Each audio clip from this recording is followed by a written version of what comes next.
So guys, I hope कि आपको जो एक्सप्लेनेशन है कौन सा जो आपका सुपरपोजिशन थ्योरम का एक्सप्लेनेशन है वो समझ में आया होगा. सो नाउ तुरंत एक प्रॉब्लम देख लेते हैं उसके ऊपर, so that you will understand how to solve the superposition theorem problems, right, in a very easy way. So what is step number one? Step number one क्या बोला था? ये व्हाट इज दिस प्रॉब्लम? ये problem है कि आपको find करना है, फाइंड करंट इन 1 ohm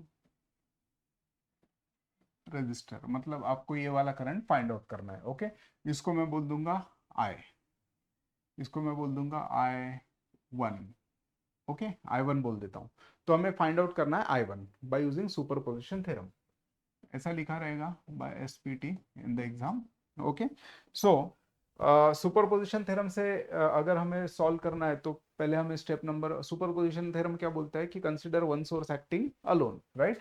तो स्टेप नंबर वन, कंसीडर क्या, 2 volt, right, and okay, acting alone लिख देता हूं. ओके, तो मैं 2 वोल्ट को रखता हूं, 2 वोल्ट रख देता हूं सर्किट में.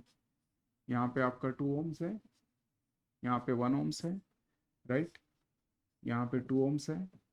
और current source is replaced by, current source is replace by open circuit. तो यहाँ पर मैं ओपन सर्किट से करंट सोर्स को रिप्लेस कर देता हूँ. ओके, अभी बोलिए, मैंने यही बोला था ना कि ये जो करंट है इसमें का, इसको हमने बोला था I1, right, step number one में, इसीलिए dash. Okay, now what is I1 dash?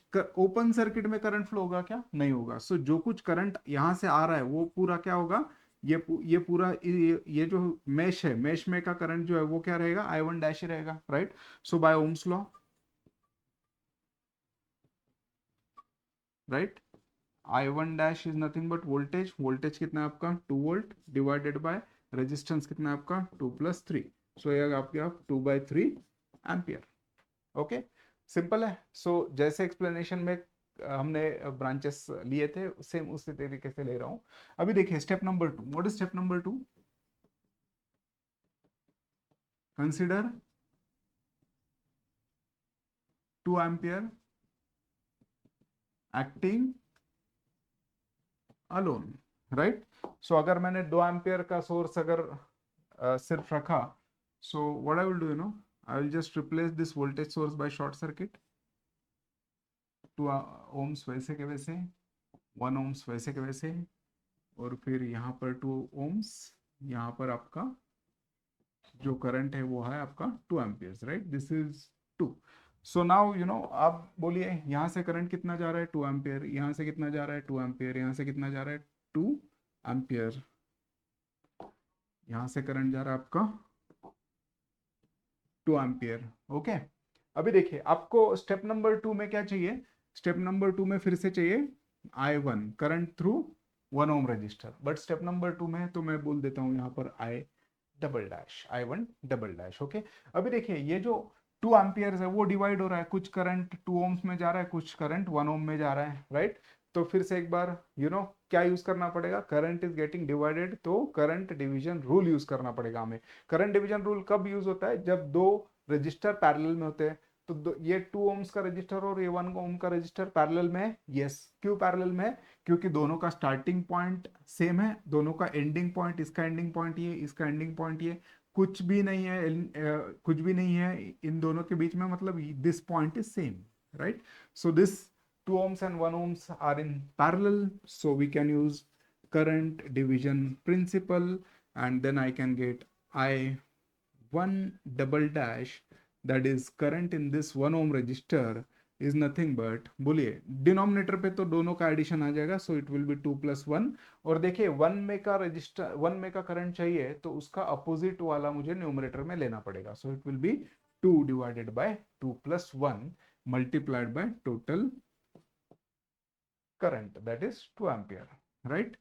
So this will be, 2 to the 4/3, so this will be 4/3 ampere, right. देखिए आपको सिंपल तरीके से अगर ये आपको याद नहीं आ रहा होगा तो ये आपका करंट है I, राइट, और R1 R2। तो यहाँ पर है करंट डिवीजन प्रिंसिपल में इफ आई वांट, इसमें है I1, तो I1 का वैल्यू कैसे निकलेगा, I1 का वैल्यू उल्टा register R2 divided by R1 plus R2 multiplied by total voltage, sorry multiplied by total current that is I, multiplied by total current that is I। Okay, so same मैंने यही current division principal use किया है और फिर मुझे I1 double dash मिल गया, right.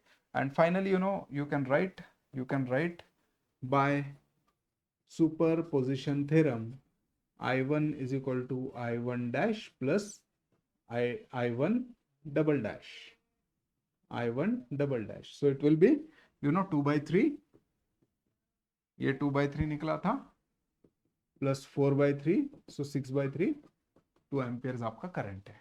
Getting? So this is guys very simple example in superposition theorem. as and as I will get more and more interest in this, developing this video lectures, I will put more and more problems. अगर आपको लगता है कि कौन से problems लेने चाहिए तो आप comment section में ज़रूर बताइए कि किस तरीके से problems आपको चाहिए, so that I can come up with that problems and solve and help you. Thank you.